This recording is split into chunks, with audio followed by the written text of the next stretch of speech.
नमस्कार दोस्तों, स्वागत है आपका आपके अपने YouTube चैनल जीएस जीनियस में। जैसा कि आप स्क्रीन पर देख रहे हैं, आज फिजिकल ज्योग्राफी अर्थात भौतिक भूगोल का जो सामान्य अध्ययन का टॉपिक है वो है सुनामी। सुनामी बहुत प्रचलित शब्द है। आज हम इसके बारे में डिटेल से पढ़ेंगे। पिछले लेक्चर में हमने अर्थक्वेक अर्थात भूकंप, भूकंपीय तरंगों, इन सब के बारे में पढ़ा था। तो इससे पहले कि मैं अपना ये वीडियो शुरू करूं, आपको बता दूं कि सामान्य अध्ययन में इस समय हम लोग सिविल सर्विसेज क्रॉनिकल का जो दिसंबर माह का इशू है, जिसमें कि अक्टूबर 2024 का जो है समसामयिक मुद्दे दिए हुए हैं, उनको एक एक करके उसका वीडियो अपलोड कर रहे हैं। इसके अतिरिक्त इंडियन ज्योग्राफी में इस अगला वीडियो जो हमारा आने वाला है वो दक्कन के पठार पे आने वाला है, और फिजिकल ज्योग्राफी में सुनामी पे आज का हमारा लेक्चर है। इससे पहले कि मैं अपना वीडियो शुरू करूं, आप लोगों से रिक्वेस्ट है कि हमारे चैनल को सब्सक्राइब कर लीजिए, जिससे ज्योग्राफी और जो करंट अफेयर्स है उसकी आपकी तैयारी अच्छे से होती रहे। और अगले एक हफ्ते के अंदर हम पॉलिटी की भी क्लासेस शुरू करने वाले हैं।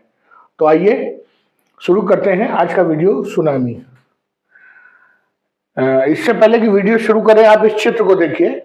ये सुनामी का एक चित्र है जिसमें दिखाता है कि जो है समुद्र में ऊंची ऊंची लहरें उठती हैं, और लहरों का आकार इतना बड़ा होता है कि ऐसा लगता है जैसे कोई एक दीवार खड़ी हुई है बहुत ऊंची, और वो दीवार आगे की ओर धीरे धीरे बढ़ रही है कोस्टल एरियाज की तरफ। इसी को सुनामी कहते हैं। चलिए अब आगे बढ़ते हैं। ये जो सुनामी है ये एक जापानी भाषा का शब्द है। इसका जो नाम रखा गया था ये जापानी भाषा का शब्द है। इसका अर्थ है हार्बर वेव्स। इसको हार्बर वेव्स भी कहते हैं। और ये सुनामी है क्या? ये series of large waves usually noticed on sea surface moves toward coastal areas. जो तटीय इलाके हैं उनकी तरफ बढ़ती हुई क्रमिक तरंगे हैं, और वो क्रमिक तरंगे हमको जो समुद्र का जो सरफेस है, सतह है पानी की, उसके ऊपर चलती हुई दिखाई देती है। It's lead to considerable amount of loss of human life and property. इसके कारण बहुत भारी मात्रा में जन धन की हानि होती है। ये सुनामी वेव्स हैं, ये जो है जो टाइडल वेव्स हैं अर्थात जो ज्वारीय तरंगे हैं उनसे भिन्न होती हैं। जो ज्वारीय तरंगे हैं वो प्रतिदिन आती हैं ज्वार भाटे के साथ, दिन में 2 बार, और उनकी ऊंचाई 1 मीटर से 5 मीटर के आसपास हो सकती है। लेकिन जो हमारी जो सुनामी वेव्स हैं इनकी जो ऊंचाई है वो 10 मीटर से 100 मीटर तक ऊंची हो सकती है, अर्थात 30 फुट से लेकर 300 फुट तक के दीवार की तरह ये कोस्टल एरियाज की तरफ बढ़ती हैं। चूंकि ये जैसे जैसे कोस्टल एरियाज की तरफ बढ़ती हैं, अर्थात जो छिछला समुद्र होता है वहां पर ये और भयानक रूप ले लेती हैं। इसलिए इन्हें शैलो वाटर वेव्स भी कहते हैं, अर्थात छिछले जो है समुद्र की तरंगे, छिछले जल की तरंगे भी कहते हैं। तो सुनामी के लिए अब हमारे पास 3 शब्द हैं: सुनामी, हार्बर वेव्स और छिछले समुद्र की तरंगे अर्थात shallow water waves. Displacement of water due to tsunami waves can occur in any large water body if the reason for that are present there. ये जो सुनामी है जरूरी नहीं है कि ये समुद्र में उठे, ये किसी भी ऐसी जगह पे सुनामी उठ सकती है। कोई भी जो बड़ी जलाशय है, कोई डैम है जहां पर बहुत ज्यादा मात्रा में पानी भरा हुआ है, और वहां पर कोई ऐसी परिस्थिति उत्पन्न हो जिसके कारण सुनामी उत्पन्न होती है। अगर ऐसा होता है तो वो जलाशय में, किसी बड़ी झील में, इन सभी जगहों पे सुनामी आ सकती है। अब आइए डिस्कस करेंगे सुनामी आती क्यों है। तो पहला कारण तो है कि कहीं अर्थक्वेक आ जाए समुद्र में, अर्थात भूकंप आ जाए, कोई ज्वालामुखी अभिक्रिया शुरू हो जाए, कोई ज्वालामुखी फट जाए, या कोई बहुत बड़ा जो गैस बबल है, गैस का बुलबुला, वो जो सागर का जो तल है वहां पर अगर वो फूट जाता है तो उससे सुनामी आ सकती है। किन 3 चीजों से? भूकंप से, ज्वालामुखी से और गैस के बुलबुले से। इसके अतिरिक्त अगर समुद्र के अंदर कोई लैंडस्लाइड हो जाती है, भूस्खलन हो जाता है, आप जानते हैं कि जैसे हमारी महाद्वीपों पे बड़े बड़े पहाड़ हैं, वैसे ही बिल्कुल लगभग वैसे ही पहाड़ हमारे समुद्र के अंदर भी हैं, जिनको हम रिजेस कहते हैं। अगर उन रिजेस में कोई बड़ा जो है भूस्खलन हो जाता है तो उससे भी सुनामी आ सकती है। इसके अलावा अगर हमारे पृथ्वी के आसपास कोई बड़ी इंटरस्टेलर ऑब्जेक्ट आ जाएगा, जो ब्रह्मांड का कोई नया आकाशीय पिंड अगर पृथ्वी के पास से गुजर जाए, अर्थात कोई ऐसा एस्टेरॉयड, कोई मीटियोर जो बड़े आकार का हो, तो उसके गुरुत्वाकर्षण बल के कारण भी सुनामी आ सकती है। इसके अतिरिक्त मान लीजिए कोई मीटियोर है जो बहुत बड़े आकार का है, वो आकर के सीधे समुद्र में गिरता है छपाक से, तो उसके कारण भी सुनामी आ सकती है। इसके अतिरिक्त जो बड़े बड़े देश हैं, वो जब छुप के न्यूक्लियर टेस्ट करते हैं अपने, तो वो धरती पे न करके उनको समुद्र में करते हैं, सागर के अंदर करते हैं, उनके तल में करते हैं। तो उस परिस्थिति में जो न्यूक्लियर टेस्ट हैं या जो न्यूक्लियर विस्फोट है, न्यूक्लियर बम अगर फटते हैं समुद्र के अंदर, तो उनसे एक छोटा मोटा अर्थक्वेक आता है और उस अर्थक्वेक के कारण भी सुनामी आ सकती है। इसके अलावा आप जानते हैं कि जैसे कि महाद्वीपीय प्लेट होती है और सागरीय प्लेट होती हैं, और उन प्लेटों के आपस में टकराने से जो प्लेट विवर्तकी की क्रिया है, उसके कारण भी भूकंप आते हैं और उसके कारण भी सुनामी आ सकती है। सुनामी का चित्र मैं आपको दिखाई चुका हूं, उसके बारे में अभी और बताते हैं। Special characteristics of tsunami. Tsunami की जो विशेषताएं क्या होती हैं? पहली विशेषता है कि they can occur in any water body. मैंने आपको बताया कि जरूरी नहीं है कि खुले समुद्र में ही हो, वो किसी झील में, किसी बड़े जलाशय में, या जो पृथ्वी पर चारों ओर से घिरे हुए छोटे छोटे सागर हैं वहां भी आ सकती है। उसका कोई विशेष टाइम नहीं है, कोई फिक्स नहीं है कि जो है हर 3 महीने के बाद, हर 6 महीने के बाद, हर साल भर के बाद आएगी, ऐसा नहीं कह सकते हैं। वो तब आएगी जब उसके लिए कोई सुटेबल कारण उत्पन्न होगा वहां पे, तब वो सुनामी आ जाएगी। हो सकता है कि किसी एक जगह पे आज सुनामी आवे और अगले 20 साल तक सुनामी ना आए, भले वो सुनामी प्रोन एरिया में पड़ता हो। क्यों? क्योंकि वहां पर कोई ऐसी स्थिति बनी ही नहीं जिसके कारण सुनामी आवे। कोई समुद्र के अंदर भूकंप आया ही नहीं, कोई वॉल्केनिक एक्टिविटी हुई ही नहीं। इसके अलावा जो सुनामी की जो वेव्स की हाइट है वो 10 मीटर से लेकर के 100 मीटर तक हो सकती है। अर्थात एक हल्की सुनामी भी हो सकती है और एक ऐसी सुनामी है जिसकी दीवारें 300-300 फुट ऊंची होंगी, अर्थात 30-30 मंजिला जो इमारत है उसके ऊंची जो तरंगे होंगी वो कई 100 किलोमीटर तक अंदर तक प्रवेश करेंगी और छोटे मोटे द्वीप के तो ऊपर से गुजर जाती हैं। These waves can travel large distances even up to 500 kilometers or even more. ये जो तरंगे हैं ये बहुत दूर तक जो है ट्रेवल करती हैं, बहुत दूरी तक जाती हैं। कभी कभी तो 500 किलोमीटर और उससे ज्यादा दूरी तक जो है ये तरंगे जा करके अपना विनाश लीला करती हैं। अगला एक और महत्वपूर्ण पॉइंट है शाओलिंग इफेक्ट। शाओलिंग इफेक्ट, इसको हिंदी में भी सॉइलिंग प्रभाव कहते हैं। हिंदी में कोई इसके लिए अलग शब्द नहीं है। इसमें इसका मतलब यह है कि जब डीप सी में अर्थात गहरे समुद्रों में जब कोई सुनामी आती है किसी कारण से, भूकंप, ज्वालामुखी, भूस्खलन, न्यूक्लियर टेस्ट, किसी भी कारण से, तो उनकी जो वेवलेंथ होती है वो बहुत ज्यादा होती है और जो हाइट होती है वो बहुत कम होती है। अर्थात कुछ इस प्रकार की होती हैं। और जैसे जैसे वो कोस्टल एरियाज की तरफ अर्थात समुद्र तट की तरफ बढ़ती हैं तो उनकी वेवलेंथ कम होने लगती है और जो उनकी हाइट है वो बढ़ने लगती है, अर्थात कुछ ऐसे ऐसे होने लगती हैं। आप समझ सकते हैं कि यहां पे देखिए वेवलेंथ इतनी ज्यादा है, यहां पे इतनी ज्यादा है और फिर धीरे धीरे कम होने लगेगी।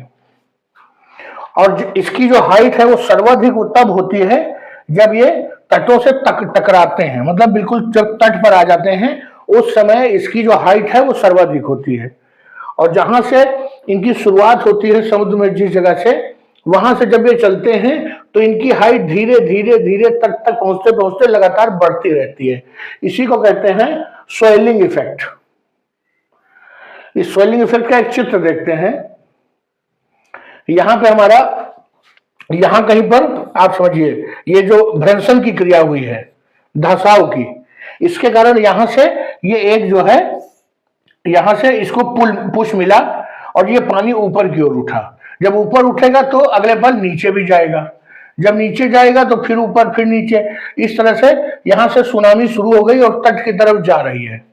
जब ये तट के काफी करीब पहुंच जाएगी और यहां से जो धीरे धीरे हमारा जो ये जो समुद्र का जो फ्लोर है, अर्थात जो सतह की जो तलहटी है समुद्र की, वो ऊपर उठेगी, तो ये जो लहरें हैं ये इससे टकराएंगी।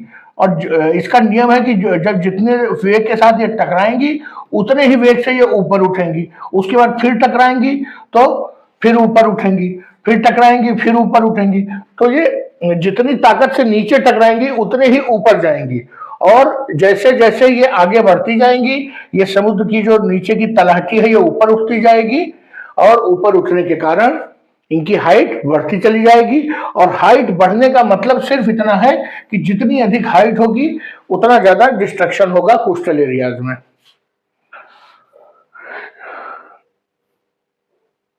आइए देखते हैं टी सुनामी वेव्स। इनको लिखा जाता है टी सुनामी, लेकिन पढ़ा जाता है सुनामी। ये काफी हानिकारक होती है, काफी मतलब डिजास्टर लाती हैं, और speed of this wave is very high in open sea. जब जो खुले समुद्र होते हैं वहां पर इनकी स्पीड बहुत तेज होती है और इतनी जल्दी आती है कि अगर सूचना मिल भी जाए तो उसको रिएक्ट करने का मौका मनुष्य को नहीं मिल पाता है। अगर मान लीजिए समुद्र तट से 100-150 किलोमीटर के बाद कोई सुनामी का जो केंद्र उभरा और वहां से सुनामी समुद्र तट की ओर चली, तो 1 घंटे के अंदर या उससे पहले ही वो जो है तट पर पहुंच जाएगी, और मनुष्य को भागने का या सरकार को इवैक्यूएशन कराने का मौका नहीं मिलता, और मौका न मिलने के कारण वहां पे बहुत व्यापक मात्रा में जनधन की हानि होती है। सबसे ज्यादा जो सुनामी आती है वो प्रशांत महासागर में आती है। कहां पे ये आती है? जहां पे हमारे पैसिफिक जो रिम है, जिसको हमने भूकंप में पढ़ा था, सरकम पैसिफिक, अर्थात जो पैसिफिक ओशन के चारों तरफ जो देश बसे हुए हैं, और जो प्रशांत महासागरीय जो प्लेट है वो जब महाद्वीपीय प्लेटों से टकराती है तो उसके कारण बहुत भारी मात्रा में भूकंप होते हैं। 90% जो भूकंपीय गतिविधि है वो यहीं पे होती है, और 75% जो वॉल्केनो है वो इसी जगह पे है। कहां पर? प्रशांत महासागर है, उसके चारों तरफ जो रिम है, जो सरकम पैसिफिक कहते हैं। सर्वाधिक जो सुनामी उठती है वो यहां उठती है, और उठने का कारण आप समझ गए हैं कि सबसे ज्यादा भूकंप और ज्वालामुखी उसी जगह पे होते हैं। इसके बाद इंडियन ओशन में भी काफी ज्यादा मात्रा में बार बार ये सुनामी उठती है। 2004 में एक बहुत बड़ी सुनामी हिंद महासागर में आई थी, जिसके कारण भारत के तटों पर भी काफी नुकसान हुआ था, और अंडमान निकोबार द्वीप समूह पर भी बहुत नुकसान हुआ था। इवन वो जो लहर आई थी वो अंडमान निकोबार द्वीप सागर के ऊपर से निकल गई थी। और सबसे ज्यादा जो विनाश होता है सुनामी में, वो लहरों के आने से नहीं होता है, लहरों के वापस जाने से जो नुकसान होता है वो उससे भी ज्यादा होता है। एक बार लहर आई, उसने मकान को गिरा दिया, जो इंफ्रास्ट्रक्चर था, बिजली के खंभे थे, बिल्डिंग्स थी, उनको गिरा दिया, सब डिस्प्लेस हो गया। उसके बाद जब वो वापस जाती हैं तो वो सारा जो सामान है, मनुष्यों को, गाड़ियों को, बिल्डिंग के मलबे को, पेड़ पौधों को, सबको अपने साथ वापस समुद्र में खींच के ले जाती हैं। तो सबसे ज्यादा नुकसान जो होता है वो वापस जाती हुई सुनामी से होता है। सबसे ज्यादा, चूंकि मैंने बताया आपको कि जो सुनामी है वो प्रशांत महासागर में आती है, इसलिए Pacific marine environmental laboratory PMEL जो है उसने सबसे ज्यादा इस पर रिसर्च किया, और उन्होंने एक real time tsunami monitoring system जो है, जिसको हम डार्ट नाम से जानते हैं, वो विकसित किया। डार्ट का फुल फॉर्म है deep oceanic assessment and reporting of tsunamis. ये इन्होंने डेवलप किया है। डार्ट में है क्या? ये जो है ओपन सी में कई जगहों पर जहां जहां पर प्रोन एरिया है, सुनामी प्रोन, वहां पे इनको स्थापित किया जाता है। और चूंकि मैंने आपको बताया कि सुनामी जितने भी डिजास्टर्स हैं उसमें जो सबसे त्वरित डिजास्टर होता है वो सुनामी में होता है और काफी ज्यादा होता है। जो भूस्खलन होता है वो एक लिमिटेड एरिया में होता है। ज्वालामुखी फटता है तो ज्वालामुखी फटने के बाद जो नुकसान होता है उसमें जन की हानि, बहुत ज्यादा जनधन की हानि नहीं होती, क्योंकि वो पहले से मालूम चल जाता है कि यहाँ ज्वालामुखी फटने वाला है। उसके अंदर जो हमारे भूवैज्ञानिक हैं वो उसका असेसमेंट ऑलरेडी कर लेते हैं। इसके अलावा जो भूकंप होता है उसका असेसमेंट तो नहीं हो पाता, लेकिन वो ये निर्भर करता है कि कितनी तीव्रता का भूकंप आया, इस पर जो है हानि, और उस पर निर्भर करता है कितना जनधन की हानि होती है। उसी प्रकार जो सुनामी है, ना तो उसको सही से अभी समय से असेसमेंट कर पाते हैं, ना तो उसकी फोरकास्टिंग वैज्ञानिक कर पाते हैं। हाँ, प्रयास किए जा रहे हैं। पैसिफिक ओशन में यूएसए काफी प्रयास कर रहा है, भारत ने भी इस दिशा में काफी काम किया है। और इसमें जो, इसलिए हर मनुष्य चाहता है जो कोस्टल एरिया में रहता है और वहां की सरकारें चाहती हैं कि जनधन की हानि को कम करने के लिए अगर हम समय से फोरकास्टिंग कर दें, उसकी भविष्यवाणी कर दें कि अगले 2 घंटे में, अगले 3 घंटे में आपके समुद्र तट से सुनामी टकराने वाली है, तो उस परिस्थिति में जो इंफ्रास्ट्रक्चर है उसको तो बचाना संभव नहीं है, लेकिन मनुष्यों को बचाना संभव है। वो पूरी जगह इवैक्यूएट कराई जा सकती है, जानवरों को हटाया जा सकता है, और जो अचल संपत्तियां हैं उनको भी वहां से हटाया जा सकता है। अगले 100-500 किलोमीटर को खाली कराया जा सकता है। अब इसमें एक तो सोनोमीटर है। इसमें क्या होता है कि अगर कोई भूकंप आ रहा है कहीं पर, जो सागर के तल में कोई अगर भूकंप आया, तो सोनोमीटर से उसको रिकॉर्ड कर लिया जाता है। और रिकॉर्ड करने का लाभ ये होता है कि हम एक सस्पेक्टेड सुनामी के को असेस कर पाते हैं कि अगर वहां भूकंप आया है, कोई ज्वालामुखी घटना हुई है, तो वहां पे सुनामी आ सकती है। इसके अलावा सिग्नलिंग एंड कम्युनिकेशन, अगर हम जान गए कि यहाँ पे भूकंप या ज्वालामुखी घटना हुई है, तो हमको उसको तुरंत सिग्नल करना पड़ेगा, कहाँ, कोस्टल एरियाज में, और लोगों को बताना पड़ेगा कि अगले 2 घंटे में, 3 घंटे में, 1 घंटे में सुनामी आ सकती है, जिससे उस स्थान को बिना किसी समस्या के खाली कराया जा सके और लोग किसी सुरक्षित जगह पे मूव कराए जा सकें। और इससे क्या होता है कि ये जो सिस्टम है फोरकास्टिंग से, इससे जो हमारे वैज्ञानिक हैं वो समय पर सरकारों को आगाह कर देते हैं कि अब सुनामी आने जा रही है, तो सरकार उस पर अपना एक्शन लेती है। एक्शन क्या लेना है? सबसे पहले तो जनता को यह बताना है कि सुनामी आने वाली है, आप सुरक्षित जगहों पर मूव कर जाइए। अब वो बेचारे किस सुरक्षित जगह पे मूव कर जाए, उनको क्या मालूम कौन सी जगह सुरक्षित है। हो सकता है उनकी नजर में जो सुरक्षित जगह है वो सुनामी आने के 4 सेकंड के अंदर वो भी धराशायी हो जाए। ये सरकार असेस करेगी कि कौन सी जगह सुरक्षित है। कोई बड़ी बड़ी बिल्डिंगें हैं, मजबूत बिल्डिंगें हैं, या कुछ ऊंचे इलाके हैं, वहां पर मूव कर देंगे। और बात केवल कुछ घंटों की होती है, उसके बाद ये लहरें, ये पानी वापस समुद्र में चला जाता है। भारत सरकार ने भी प्रयास किया है इस दिशा में कि एक early warning system for tsunami के लिए एक जल्दी ही जो है वार्निंग अर्थात सिस्टम बनाया जा सके, और साइक्लोन और जो स्टॉर्म आते हैं उनके लिए भी एक अर्ली वार्निंग सिस्टम बनाया जा सके। इसलिए सरकार ने 2004 में हिंद महासागर में एक बड़ी सुनामी आई, तभी से सरकार ने प्रयास शुरू कर दिए। 2007 में भारत सरकार ने कुछ जो सरकारी वैज्ञानिक संस्थाएं हैं उनके साथ मिलकर इनक्वायस नाम की एक संस्था की स्थापना की। और ये किसके अंडर में हुआ? मिनिस्ट्री ऑफ अर्थ साइंस अर्थात पृथ्वी विज्ञान मंत्रालय, और department of science and technology, department of space और council for scientific and research CSIR, ये कई संस्थाओं ने मिल करके और पृथ्वी विज्ञान मंत्रालय के अधीन ये इस संस्था की स्थापना की। और ये संस्था है क्या? INCOIS, Indian national centre for ocean information system. इसका मुख्यालय कहां पर है? हैदराबाद में है। और ये एक ऑटोनॉमस संस्था है भारत सरकार के अधीन। फंडिंग तो भारत सरकार करती है, लेकिन ये अपने काम काज के ऑटोनॉमस है।